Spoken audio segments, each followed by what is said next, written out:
días, buenas tardes, buenas noches. Otro episodio, otra sesión de gastrodiplomacia en esta serie en donde estamos hablando sobre ingredientes. Y hoy con una gran invitada que nos va a hablar del oro verde. ¿Y cuál es? Sin más, el aceite de oliva. Es ancestral, es antiguo, es de los primeros aceites que se conocen y ella nos va a contar la historia de lo que pasa en nuestra querida Andalucía y de dónde viene ella. Hay olivos en todas partes. Ella es parte de ese entorno. Bienvenida Carlota, bienvenida a Gastrodiplomacia. Muchas gracias, buenos días, Constanza. Encantada de estar en tu espacio. Gracias. Bueno, cuéntanos un poquito de ti, quién eres y a qué te dedicas. Bueno, pues como tú bien has apuntado, nací en un pequeño pueblo precioso de Sierra Morena, Aldea Quemada, ubicado en una zona de Jaén, entre esos mares verdes de olivos. De ahí me fui a Madrid muchos años a formarme y a trabajar. Y desde Madrid di el salto a UK, ya llevo aquí 11 años y actualmente soy, difundo y asesoro sobre cocina natural, alimentación consciente, doy charlas, asesoramientos personalizados y yo siempre digo que con propósito, porque hemos venido a darle a la vida lo que ella nos pide. Y yo desde pequeña, desde ese rincón de Andalucía, de Jaén tan precioso, lo que aprendí tanto de mi madre como de mi padre es a buenas materias primas, buenas elaboraciones y a disfrutar en la mesa y a dar salud a través de la cocina, y a eso me dedico. Total, mil y mil gracias porque el título de esta charla se llama El oro verde, aceitunas, el olivo en la historia andaluza y el alma de la dieta mediterránea. Y en eso quiero como enfocarme un poco. ¿Cuál ha sido el origen histórico de los olivos y las aceitunas y su papel en las civilizaciones antiguas? Y que nos cuentes tú un poco esa historia en lo que sabes y en lo que has vivido, por supuesto. Tenemos que decir que la dieta mediterránea es patrimonio inmaterial de la humanidad. Eso lo dice la UNESCO. Y por supuesto que la aceituna, el aceite de oliva tiene un papel fundamental. Cuéntanos. Digamos que es la puntita de la pirámide, donde empieza y termina todo. Pues mirad, estamos hablando de no un árbol cualquiera, es el más milenario de la historia, ¿no? Más de 6.000 años lo avalan. Desde el principio de los tiempos parece que se ubica entre Libia, Palestina, Líbano, Palestina, en esa zona. Y los fenicios, los primeros navegantes que tuvimos en la historia, a través de los esquejes, que explico un poquito qué es de las ramas, cortado con precisión, lo fueron repartiendo a través de la navegación, no solamente por Chipre, Creta, llegó a África y toda la península ibérica. Entonces, de ahí que los fenicios lo hicieron llegar, imaginaos que no solamente simboliza, como tú bien apuntabas, un alimento súper saludable que precede a nuestra comida mediterránea, a nuestra cultura, sino que era símbolo de paz. Todo el mundo sabemos la paloma con su ramito. Fortaleza, luego contaré por qué hacían los atletas griegos con él. Iluminaba millones de hogares. Todavía en mi pueblo de Jaén, cuando se va la luz, prendemos la velita con el aceite de oliva. También ha sido símbolo de religiones, especialmente de la nuestra, ¿no? Y, o sea, no solamente abarca el tema de la alimentación, que es como el oro líquido, sino que fijaos todo cómo se amplía, ¿no? Es paz, es fortaleza, es salud, es cosmética, luego explicamos también un poquito, o sea que se va ramificando y por eso tiene esa veneración por parte del resto del mundo, porque no es solamente que lo proclamemos nosotros, sino que está súper demostrado cómo a nivel salud, cómo equilibra las grasas en el cuerpo, cómo baja el colesterol, o sea, es medicina pura. Luego os puedo contar un poquito al final qué usos le podemos dar. Bueno, pues imaginaos cuando llega a Grecia y a Roma, cómo en Grecia los propios atletas, como símbolo de fortaleza, se ungían el cuerpo en él. O sea, para ellos era fortaleza y sinónimo de soy el más fuerte, voy a ganar. ¿Y qué pasa cuando llega a Roma? Que ellos vieron ahí el mayor tesoro del mundo, ¿no? Entonces, estructuraron su comercio, su expansión y lo llevaron y lo implantaron en todo su imperio, ¿no? Entonces, ¿por qué es milenario? No tiene, o sea, toda la justificación del mundo porque ha demostrado todo lo que significa el olivo. Y luego al final, cuando resumamos, os voy a decir hasta a nivel mental y psicológico qué significa un olivo. Y por eso yo siempre digo que los que pertenecemos a esa zona específicamente de Jaén, que luego hablaremos de ello, por qué tenemos esa fortaleza y esa naturaleza. Es algo que viene con nosotros, es una cultura y es un amor a la tierra, a las tradiciones y a lo que de verdad perdura en el tiempo. Pues cuéntanos un poco más en esa parte que hablas en la gastronomía, o sea, ya nos diste todo el contexto, digamos, ancestral, histórico del origen. En realidad el origen pues es milenario y como tú lo dices, y los árboles de aceitunas son longevos. O sea, estamos encontrando árboles que tienen muchos años dime. El más longevo. El más longevo, exactamente. Entonces, cuéntanos un poco cómo se puede hilar esa longevidad, porque cuando nos dicen el aceite de oliva que tú consumes te ayuda a la digestión, te ayuda a tu salud, te ayuda, etcétera, etcétera, pues tiene un poco esa connotación, ¿no? Y por eso lo utilizamos. Pero te voy a decir una cosa. En países como el mío, en Colombia y en esa Suramérica ancestral también, pero que en términos de evolución o de hacer parte del mundo global, por muchos años el aceite de oliva no se consumía en Latinoamérica. Tal vez en la Argentina, y estoy hablando un poco desde la ignorancia, pero estoy haciendo conjeturas de coincidencias y de conocimiento también, pero sin tener la verdad ni mucho menos absoluta. Por lo menos en mi experiencia como niña, tomar aceite de oliva era un lujo. Para cuando yo tenía 11 años, era un lujo. Alguien traía un tarrito de aceite de oliva en lata. Me acuerdo tanto que llegaba a la casa de mis papás y entonces se hacía la vinagreta o se echaba el chorrito sobre el tomate como algo muy especial, como había llegado un embajador de Europa, que era el aceite, y sobre el tomate, que ni siquiera teníamos idea de que es parte de la dieta mediterránea, ¿no?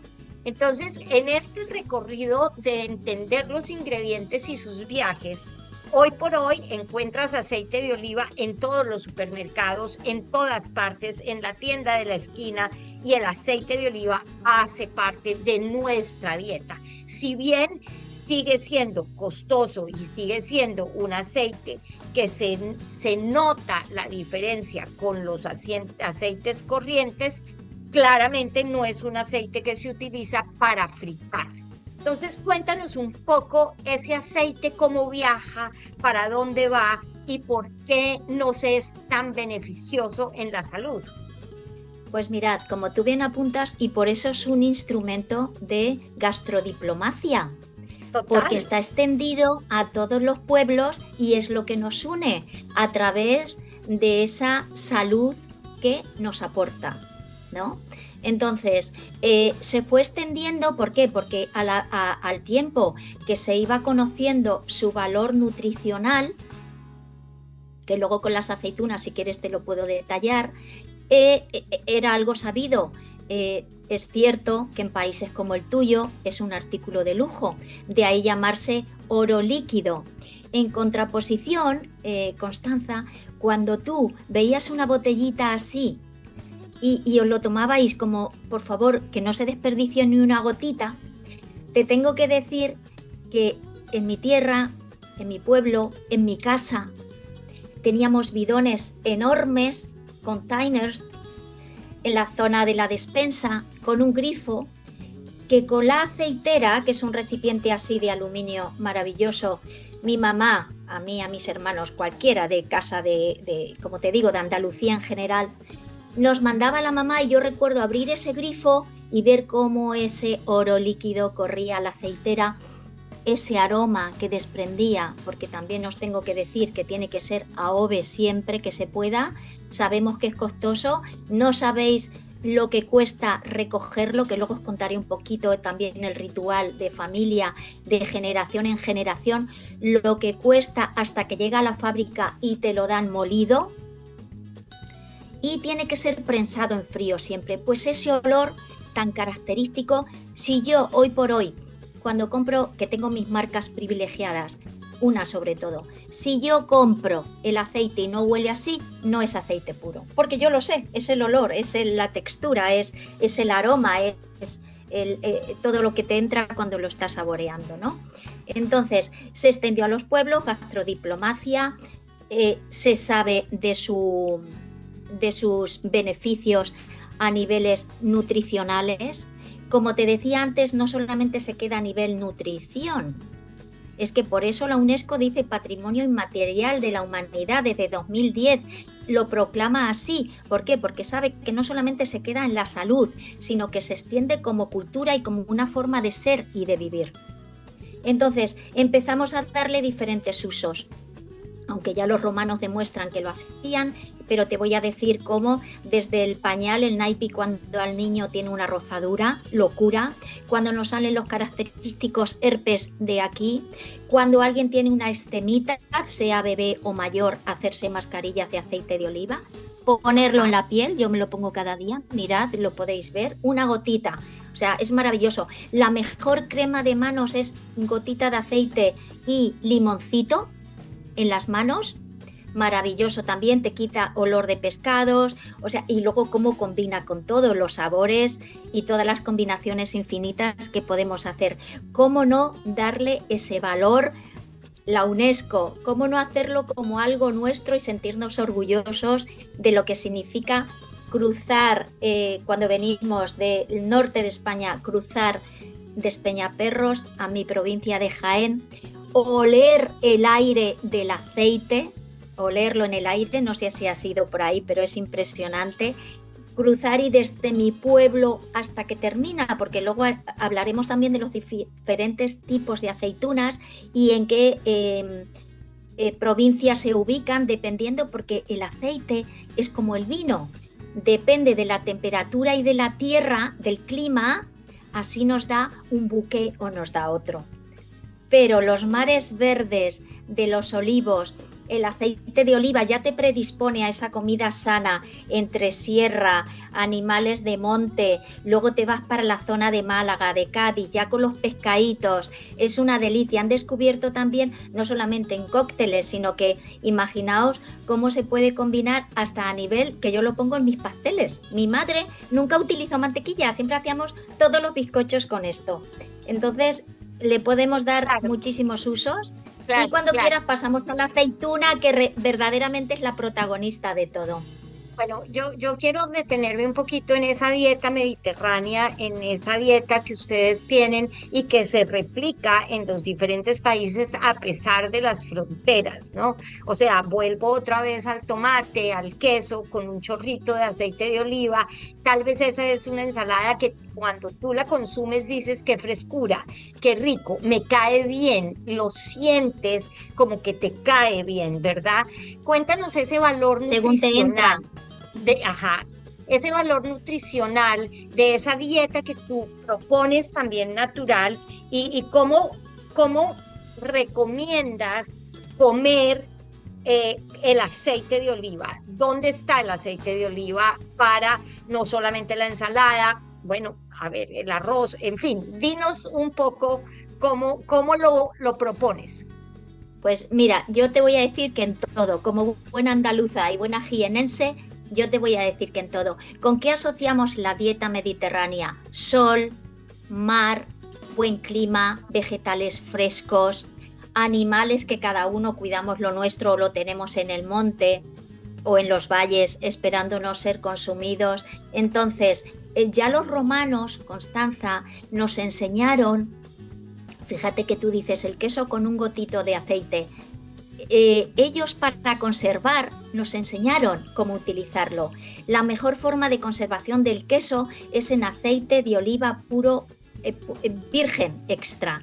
Entonces tú lo sumerges en cazuelas de barro, que hacíamos antes, que también ahora son muy usuales, lo sumerges ahí y tienes el queso para todo el año.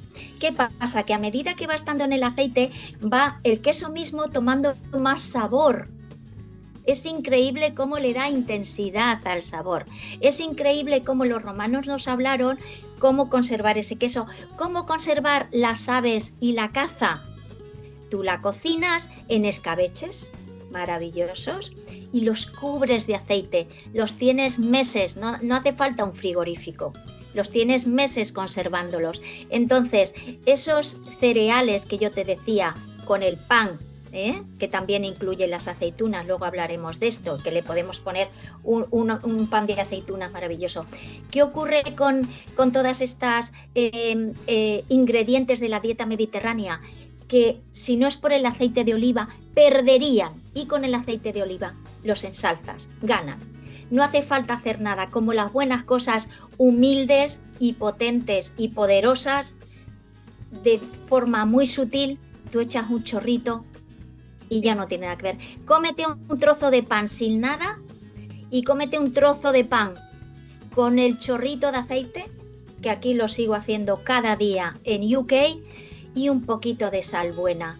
Y si tienes el tomatito de la huerta ya, que eso aquí es imposible, pero imagínate que desayuno y luego pues imagínate pues nuestro jamón ibérico, quien lo pueda comer o quien quiera, una sardina encima, todo procede de la dieta mediterránea y como todo lo bueno, cuando se junta, se expande y se engrandece.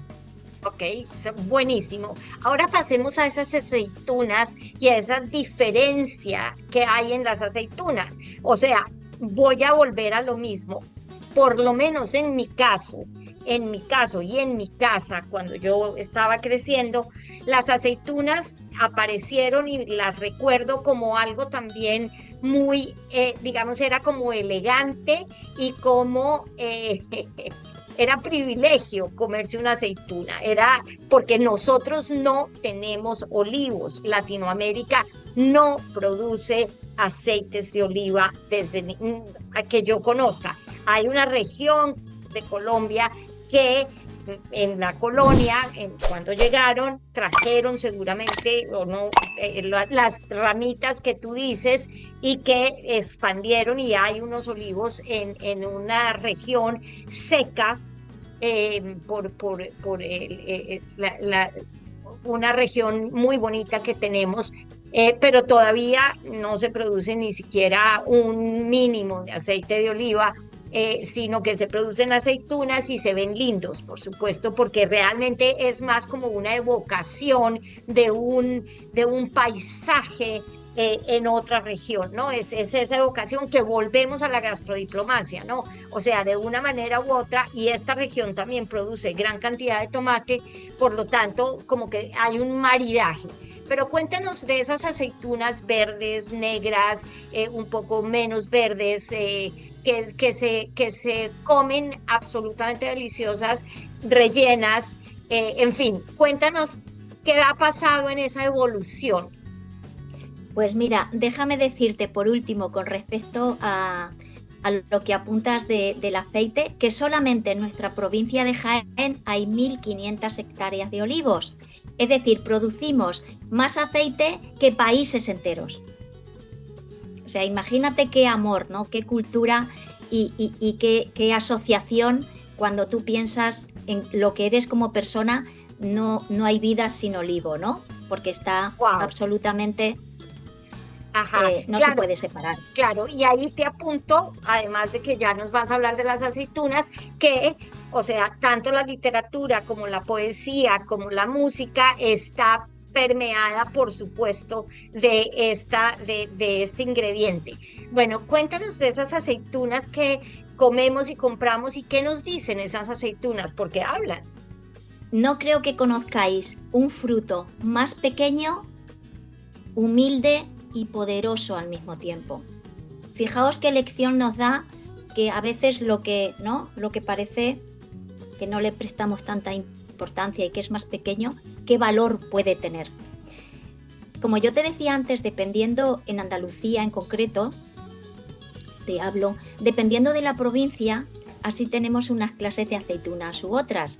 Tienen diferentes tonalidades de verde y negras, es así como las conocemos. Entonces, por ejemplo, la picual es típica de Jaén, es muy característica porque es robusta y tiene un sabor más fuerte, equilibrado también, muy rica en antioxidantes porque mi tierra es muy potente y es muy, muy buena para todos los cultivos. De hecho, tiene los mejores cultivos de cereales y de huertas mediterráneas, una de las provincias mejores. Entonces le da ese buque. Si te bajas para Córdoba y Málaga, ahí ya cambia la aceituna y es como está, aparte de más equilibrada, más suave. No es tan robusta, no pega tanto. Luego está la gordal, que como su nombre indica, es gordísima y es muy carnosa y muy sabrosa. Y está la arbequina, es que depende un poquito de la provincia, pero sobre todo la manzanilla es la que consumimos en mesa. Pero si tú vas a una tienda de aceitunas en España, en Andalucía, tienes, no sé, 50 variedades, o sea, es increíble, es increíble. Lo mismo ocurre con el aceite, por eso si somos buenos degustadores y conocemos como yo no tanto el vino, pero los entendidos en vino saben ese buque de cada en el paladar cuando entra, ¿no? Entonces, estás hablando, yo siempre digo que soy la tonta de las aceitunas y que hago honor a mi tierra. No hay mesa, no hay reunión, no hay momento que no se preste a compartir unas aceitunas. Y donde voy en UK, las voy pidiendo, aunque me digan que son muy caras, yo digo, lo pago con todo el amor del mundo. Claro, porque es una economía que circula, por supuesto, hay que ayudarse y hay que entiendo ayudar. que si en España no es barato porque se encarecen muchísimo los costes de la recolección y demás, pues imagínate llevarlo a un mercado extranjero. Pero digo, estoy pagando por mis cosechadores y por la gente que está haciendo posible que yo me llene de amor con esta aceituna UK, ¿no? Por supuesto, porque entonces, si quieres te cuento un poquito. Sí, perdón. Es una solidaridad económica. Antes de que nos cuentes un poquito más, es, fíjate tú, que pasas por toda la historia y hablas un poco, o sea, yo siento que la aceituna tal vez es el reflejo de esa España, se dice, lorquiana y dura, de esa España lorquiana y dura, pero que ha pasado por diferentes culturas. Y en todas esas culturas la aceituna, tanto culturas religiosas como la cultura en general, pasa por ahí.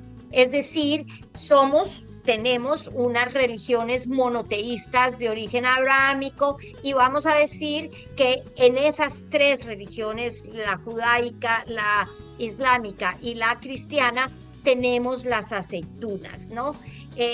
Y son parte de nuestro paladar o del paladar de esa España, digamos que tuvo esa posibilidad de tener esas tres culturas religiosas en un solo sitio. Por lo pronto, siento que debe haber una historia que se teje alrededor, ¿verdad? En cuanto a las religiones, dices. Sí. Bueno, ahí te puedo decir que la católica apostólica romana, que digo yo, que es la nuestra, sí que lo representa absolutamente, porque como te digo, las lámparas de la iglesia son con aceite de oliva. Cuando el sacerdote te da la extrema unción, también te unge con la crucecita con este aceite. Y bueno, y es que en Andalucía hasta convivieron las tres culturas, de manera que el olivo, su fruta, la aceituna, y si quieres te cuento un poquito el proceso de recolección y de tratamiento hasta que llega a la mesa. O sea, eso lo heredamos unos de otros y lo compartimos, y eso nos hermanó. Por eso es símbolo de paz, ¿te das cuenta? Claro. No es casualidad. Paz, fortaleza, unión, cultura entre los pueblos, gastrodiplomacia, o sea, todo entre sí está entrelazado. Entonces, hasta llegar a ese aceite, a ese oro líquido, está la poderosa aceituna, ese, como te decía, fruto tan pequeño, tan humilde. ¿Qué tenemos que hacer? Pues la recolección, que es muy dura también, ahora hay más maquinaria y tal, pero va de octubre, dependiendo del tipo de aceituna, hasta enero, febrero, dependiendo también un poquito del clima. Hay veces que si vemos que el fruto ya está perfecto, se puede recolectar perfectamente. A veces, Constanza, por eso digo que es un símbolo familiar, de unión, de amor, de fraternidad. Hasta tres generaciones se unen para ir a esa recolección. Va el abuelo, va el hijo, va el nieto. Las solemos varear, darle con una vara muy fuerte para que el fruto caiga. Ahí ponemos unos mantones que llamamos, que son como unas mallas de pescar, pero más chiquititas, y los hombres fuertes las recogen y las van depositando en los tractores, donde a su vez las van llevando a la fábrica, las pesan, las lavan muy bien y ya pasa el proceso del mecanismo un poco de prensarlas para obtener ese aceite.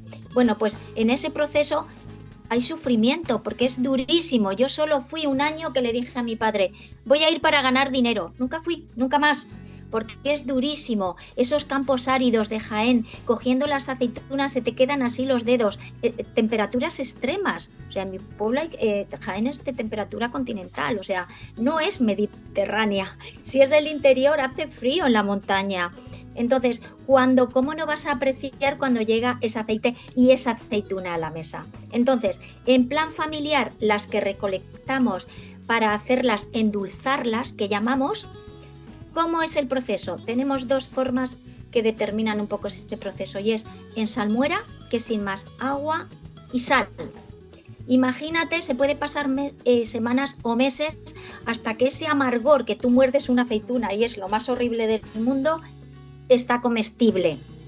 Vas cambiando ese agua directamente, día a día, vas hincándole el diente, que decimos, y vas sabiendo cómo va perdiendo esa acidez, que no la podrías comer, hasta hacerla más apetecible al paladar. En Jaén, por ejemplo, la hacemos la picual así machadita. Precisamente a mí es la que un poquito menos me gusta porque la dejan un poco amarga. A mí me gusta más la gordal, la manzanilla, más equilibrada en sabor, me sabe bien pero no me amarga. Y ese proceso es el que hacemos hasta que llegamos a adobarlas, que ahora te cuento también. Y luego está con sosa cáustica, que aceleras el proceso, y hay gente que lo hace, pero se tiene que quedar muy limpia porque sabes que es mortal. O sea, claro, es una forma, un procedimiento también aprendido de los romanos. Pero ¿por qué? Porque la utilizamos también para la limpieza, el encalado de las casas, todo está relacionado.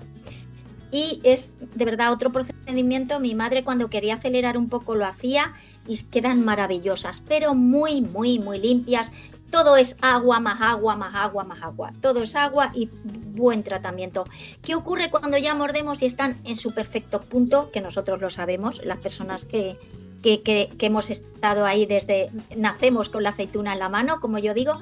Pues mira, desde hay muchos tipos, como las familias, hacemos hasta, no competición, pero mira qué le pone mi madre, mira la receta de mi abuela, la receta de mis ancestros. Entonces, primordialmente es ajos, limón, los cachitos de limón o naranja, depende del tipo de sabor que le quieras dar.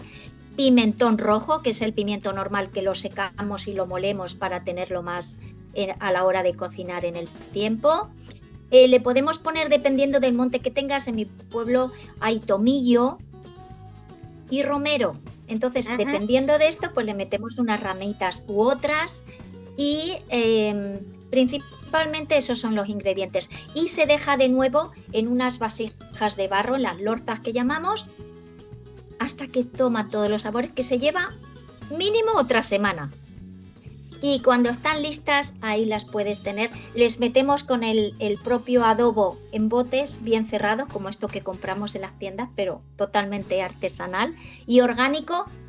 Y las tenemos hasta el año siguiente que volvemos a hacerlas. Y de verdad, no hay una mesa. ¿Por qué? Porque la aceituna para nosotros, especialmente para los andaluces, es unión, es familia, es celebración. Está tan unido a nuestra cultura mediterránea que es que, no sé si has ido a Andalucía, pero es que pides la cervecita o el vinito y ya está ahí tu plato de aceitunas. Las podemos hacer rellenas de ajo, de pimiento, de anchoas, todos los alimentos mediterráneos. Por eso nuestra cocina es tan popular, porque entre sí combina fenomenal y le das grandiosidad a los platos. Y eso le pasa a las aceitunas, que siempre te va a destacar los platos. Claro que sí, porque tú pones unas aceitunas en un pescado y te lo potencia. Y ¿quieres pones que te hable un poquito de las recetas? ¿Sí? Quiero que me hables del valor nutricional. O sea, si me como una aceituna, pues mira, ¿cuántas? O sea, yo sí me preocupa, pero no me preocupa. Me gusta comer, me gusta la comida, es mi opinión personal. Por supuesto, hay gente que cuenta calorías y que cuenta cosas. Me parece que yo siento que la aceituna es un producto natural y que es un producto de beneficio. Por lo tanto, lo como. Casualmente, bueno, mis hijos crecieron con las aceitunas en la mesa. O sea, siempre, y tú lo has dicho, el símbolo tal vez, o digamos que la forma, la acción de dar la bienvenida de pronto, es poner un plato de aceitunas para cuando alguien llega, ¿no? Tú sabes que para dar la bienvenida en una reunión que haces, en lo que sea, el plato, la aceituna, la sacas y es como ese plato de bienvenida. Claro, para culturas y para personas que han estado expuestas, por supuesto, a esto. Eso no quiere decir que si no te gusta, no te gusta, porque también para quienes no han crecido con la aceituna, pues es un sabor adquirido. Pero digamos que ha sido una herencia que les he pasado a mis hijos. Los tres comen aceitunas muy bien y hasta mi nieto chiquito de 1 año ya está comiendo aceitunas. Pero lo que me interesa es ese valor nutricional que trae esa carne de la aceituna, que no está en aceite, pero que si me como unas aceitunas, ¿qué pasa? Pues mira, como en todo no nos podemos exceder, porque lo que no hacemos es lo que tú dices, ni contar calorías, que eso no es beneficioso, y tampoco nos podemos exceder en el sentido de son dañinas, es una cosa fuerte, es una cosa poderosa, como decíamos antes. Entonces, como todo lo bueno, siempre poquito te va a hacer un efecto muy bueno en el organismo. Entonces, dicen que de 5 a 10 está perfecto. Yo te reconozco que me ponga a comer aceitunas y no puedo parar, pero con las mismas conozco a gente que le ha dado un cólico porque a la hora de digerirlas son fuertes. Y menos las personas, como tú dices, que no lo tienen asociado. Dicen dos tipos de personas, las que las amamos y las que las denostan, que dicen, no puedo con la aceituna. Aunque se hayan criado en nuestra tierra, no les gusta, es como todo. La carne de caza de campo tampoco le gusta a todo el mundo. Y los animales de caza de campo, porque son fuertes, es verdad. Y menos, Constanza, las nuevas generaciones que no están acostumbrados a comer cosas tan naturales. Yo lo comprendo también. Pero desde luego yo, como tú, donde yo estoy, todos los niños de mi entorno aman las aceitunas desde pequeños. Entonces, valor nutricional, no por aceitunas, sino en general, beneficios, como te dije antes. Bueno, pues está llena de antioxidantes, es lo mismo que el aceite, pero su fruta. Entonces, imagínate, es diferente forma de consumo, pero los beneficios son los mismos. Entonces, tenemos los antioxidantes, principalmente la fibra, porque esa carnosidad es lo que te da, ¿no? Entonces, es que te está equilibrando con los aportes que tiene. Y lo que tú dices, viene a los platos para sumar. Claro. Entonces, es que no puede ser más beneficioso cuando tú dices, estoy tomando algo que me está regulando el colesterol malo, que me está aportando fibra, que estamos muy bajos en fibra normalmente porque no comemos la que tenemos que comer al día, ese porcentaje que tenemos que tomar. Y luego encima, antioxidantes como todos los productos mediterráneos, ¿no? ¿Por qué? Porque lleva el sol consigo, lleva la lluvia, o sea, todos los elementos se conjugan ahí. Entonces sus beneficios son múltiples y maravillosos. Bueno, pues ¿y luego quieres que te hable de alguna recetita? Sí, claro, danos unas receticas. Tengo una pregunta. ¿La alcaparra, Dime. ¿La alcaparra tiene que ver con la aceituna? No. Quiero decir, es mediterránea, pero por ejemplo en nuestra tierra no se consume. Digamos que no sé si en algunas civilizaciones lo habrán utilizado como sustituto. Entonces lo que hacemos ahora, porque por ejemplo al tapenade, yo le pongo alcaparras y también lo que hace es elevar ese sabor y le da ese punto. Yo sé que creo, por mis amigas que tengo, que en vuestros países se consumen más y las asociáis a la dieta mediterránea, tengo entendido. Entonces, sí en algunos otros países, más por ejemplo en Italia, si has ido, habrás visto que la ponen mucho en pasta, por la zona de Grecia, pero sin embargo nosotros, especialmente en Andalucía, tiene tanto mercado y tanta expansión y tanto protagonismo la aceituna, que verdaderamente la alcaparra, te digo, yo hasta de mayor, cuando me fui a Madrid, no la conocí. Y en mi pueblo y en mi provincia, salvo toquecitos, no es una cosa que se utilice tanto en cocina. Sí, esa era una curiosidad. Ok, bueno, receticas, cuéntanos qué receticas nos das. Pues mirad, os hablo en general que, como tú bien decías antes, en guisos, en arroces, en estofados. Hay un estofado de pollo que le metes aceitunas, ¡buah!, le da ese toque mediterráneo. Podemos pasar también al pan que te decía antes de aceitunas, que es maravilloso.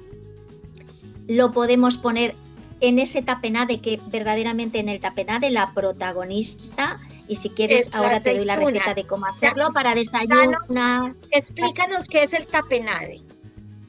Pues mira, es un puré de aceitunas, un paté más bien, porque nos pasa por la cocción. Entonces tú ya tienes las aceitunas envasadas perfectas para el consumo. Lo puedes hacer rojo o negro, a mí me gusta en este caso más el negro, pero depende de cada uno. Por ejemplo, mi madre prefiere la aceituna negra y yo prefiero la verde, depende.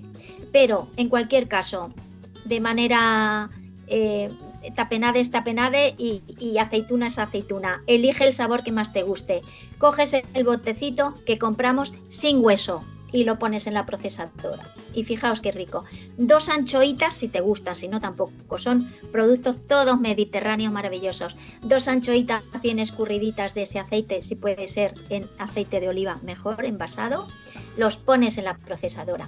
Un dientecito de ajo medio en función de lo que más te guste. Y ahí yo sí que le meto una cucharadita de café de alcaparras bien escurriditas para que no tenga tanto vinagre.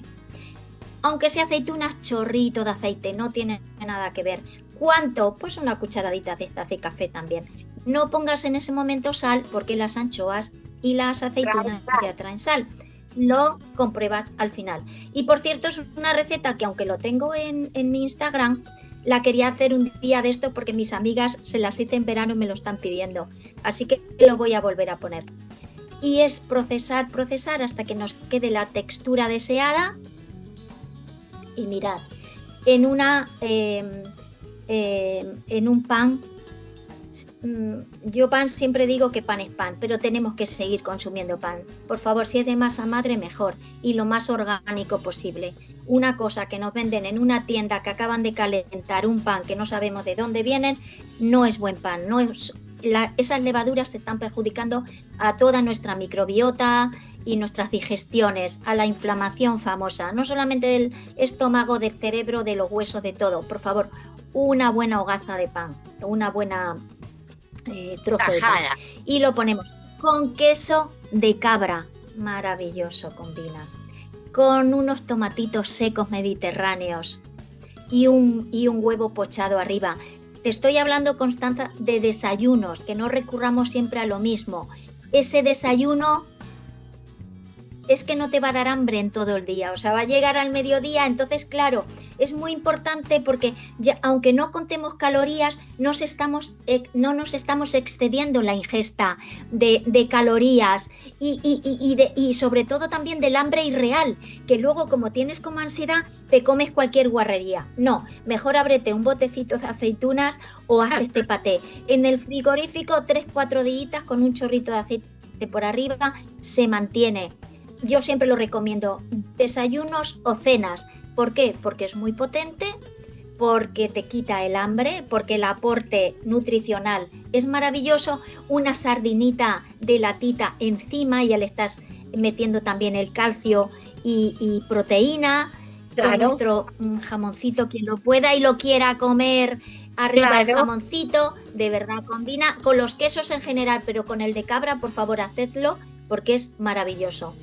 Maravilloso. Bueno, ya llegamos un poco al final de esta conversación que yo creo que va a seguir. Y para terminar, ¿cuáles crees que son los desafíos o las innovaciones más importantes que enfrenta hoy el sector olivarero andaluz para mantener este legado histórico y cultural a nivel global? Yo la verdad no veo tantos desafíos porque yo pienso que está muy bien, pero por supuesto que digamos que esta situación un poco oscura, lúgubre, que yo siento que en la que está el mundo, en realidad, para la gente que produce y que vive de esta cosecha, digamos, tiene desafíos, o sea, el mundo se agranda, se achica,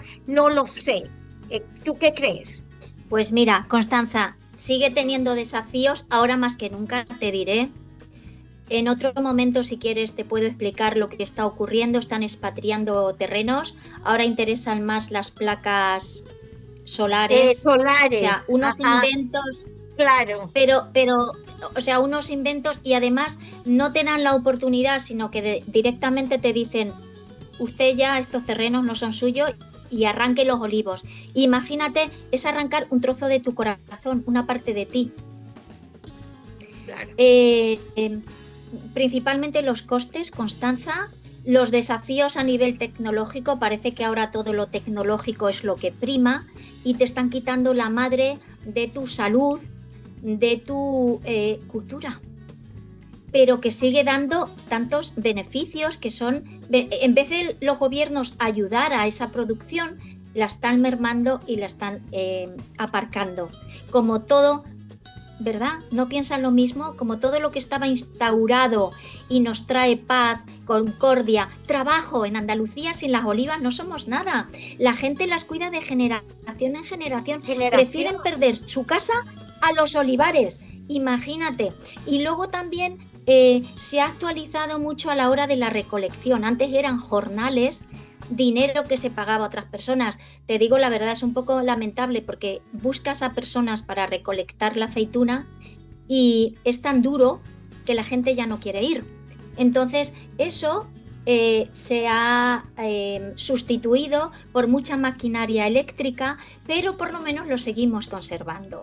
Entonces, es demoledor ver cuando se iba también a ciertos sitios de Jaén, a ciertos pueblecitos, están arrancando miles de años y de historia y te ves una placa negra en medio de la nada que quieres llorar.